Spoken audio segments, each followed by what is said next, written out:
Everybody knows of the glory days of Ferrari when Michael Schumacher, a driver many consider being the greatest of all time, used to drive for the Maranello team. But Ferrari's reign would not stop there, as legends like Fernando Alonso and Sebastian Vettel would inherit a seat with the team after Schumacher's time at Ferrari. But what comes up must come down at some point, as that has been the case with Ferrari, who has had a tough time ever since the dawn of the turbo hybrid era. Even though they were in the lead for a large part of the 2018 season, they dipped massively in 2019 and 2020 before bouncing back a little in 2021. Now we're 7 races into the 2022 season, and Ferrari started to look like they would be the kings of this new era of cars up until recently, when the team started to look like they are flaming out under pressure. But Mattia Binotto has an interesting take about the team's current performance. And as to what that is, well, you're going to have to stick around to find out. And also, consider subscribing to the channel if you enjoy our content. Now back to the subject at hand. Before we get to Mattia's excuse as to why the team has been performing so poorly compared to where they were earlier in the season, we must understand the long trek Ferrari has had to take in order to be back in title contention once again. The 2010s were a tough decade, to say the least, for the Maranello team, who was coming off Michael Schumacher's retirement in 2006. The team would still win the Constructors' Championship in 2007, and their driver Kimi Räikkönen would win his first and only world title in the same year. From then on, the team would start to decline gradually into a midfield team, with their most competitive season being the 2012 season. With Fernando Alonso, Ferrari would remain competitive most of the time, but just never enough to take on Red Bull. Ferrari would then try to flip the script and sign Red Bull's golden boy at the time, Sebastian Vettel, for the 2015 season, expecting that Vettel would still have some left in his tank. But as we all know, that wouldn't be the case, as Red Bull would still beat out Ferrari for the number 2 spot on the grid, behind Mercedes, who arguably dominated the turbo hybrid era in Formula 1. The team would then have their best season yet in 2017, where Sebastian Vettel led the championship for nearly 2/3 of the season, only to be beaten out by Mercedes and Lewis Hamilton in the final races. The pattern repeated itself in 2018 when Vettel and Ferrari squandered yet another opportunity to win it all after throwing away a sizable lead with a series of team and driver errors and technical failures, without which they would have certainly won the title that year. By the end of the season, team principal Maurizio Arrivabene was unable to provide a convincing explanation for the team's failures and soon would be replaced by Binotto. In a recent interview, Mattia would be asked to look back on his first stint as Ferrari's principal and what he thinks the team learned during those trying times. Mattia would reply with, "As a team, we had already proved we had a good level of creativity and were capable of interpreting new rules," he says. "And the car we made was a good one. The baseline, in terms of concept and idea.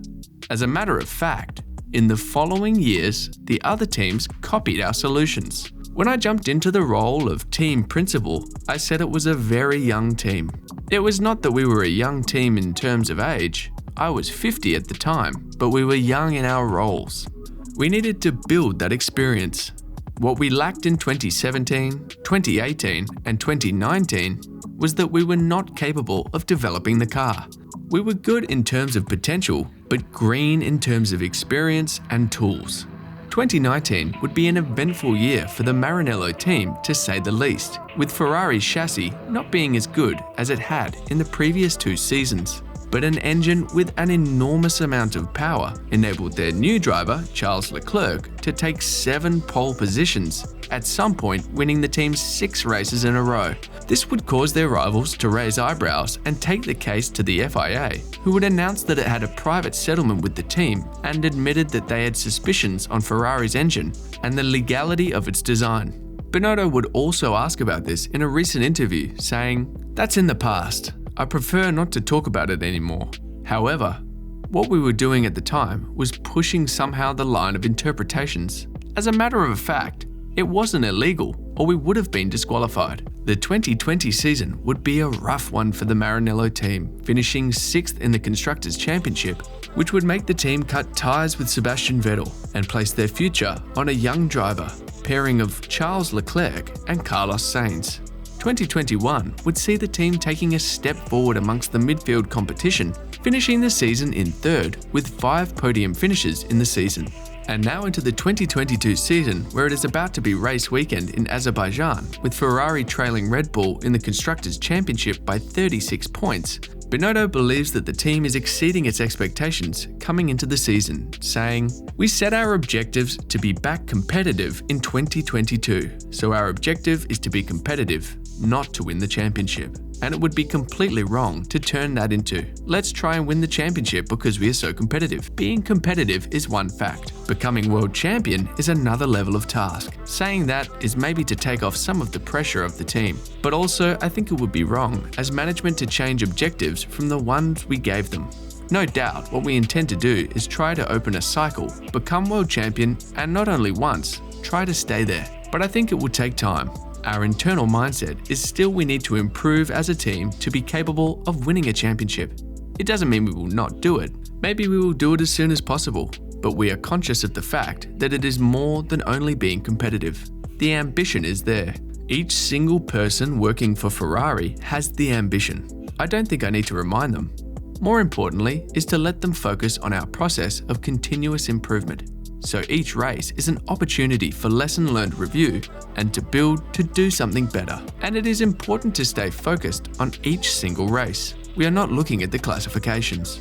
Former Mercedes Motorsport Department boss Norbert Haug would argue that statements like these and their recent blunder at Monaco were a gift to Verstappen, saying, "From the outside, it always seems like there's a lot of pressure internally on Ferrari to make decisions right, where a normal decision is a much better choice. Ferrari made things unnecessarily difficult for themselves in Monaco, turning a simple win into a 4th place finish for title contender Leclerc. They gave Verstappen an unnecessary and potentially world championship deciding gift here. Unfortunately, this kind of blunder belongs in the history of Ferrari, who from time to time kill brilliant results themselves. During the next race, the pressure will not be less because of this."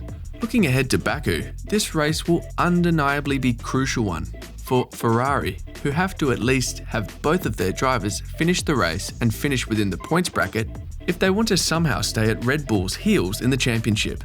But many experts believe that the upcoming 2 races at Baku and Montreal are considered Red Bull territory, with both circuits having long straights, meaning top speeds are going to be more essential, especially in Baku, where the longest straight on any F1 track can be found. One analyst would go on to say, "The RB18 excels on the straights compared to the Ferrari. Baku and Montreal will be favourable circuits for Verstappen and Perez. If Red Bull's engineers have proven anything in Monaco, it is that they adapt much faster to changes and make better decisions at critical moments than Ferrari strategists. But I am assuming that Ferrari is not thinking of the numbers as much right now, as much as they are focusing to not melt down again under pressure and getting both their drivers over the finish line. Definitely an interesting upcoming race weekend. But who do you see winning this weekend? Will Red Bull pull away from Ferrari due to their straight line advantage? Or will Ferrari have something up their sleeve to gain back the lead in the Constructors' Championship? Let us know in the comment section below, and as always, don't forget to like and subscribe to the channel.